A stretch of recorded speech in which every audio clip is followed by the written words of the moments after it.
everyone. Good morning to you all. ఈరోజు ఎంతమంది ఉపవాస దినాలలో పాల్గొంటున్నారండి? ఎంతమంది దేవునికి ఉపవాసం ఉండి ప్రార్థన చేస్తున్నారు? దేవుడు మన కోసం శిలువలో రక్తాన్ని చిందించి మన నిమిత్తం ఆయన మరణించి ఉన్నాడని మనకందరికీ తెలుసు. కాకపోతే కొంతమంది దేవుని నిర్లక్ష్యం చేస్తున్నారు, కొంతమంది దేవుని మహిమను ఎరిగి ఉన్నారు.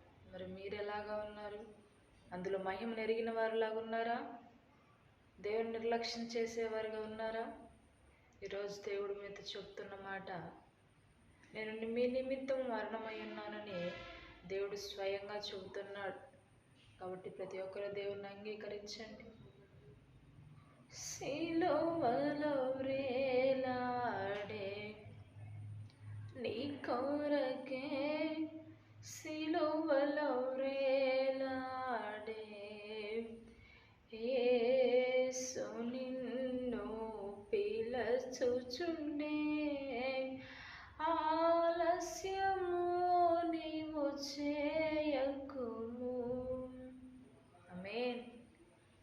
ఆలస్యం చేయొద్దండి. ప్రభు రాకడ సమీపమైంది. ప్రతి ఒక్కరు రక్షణ పొంది మారు మనస్సు పొంది దేవుని స్వీకరించాలని మనస్ఫూర్తిగా కోరుకుంటున్నాం. ఆమేన్. Praise the lord.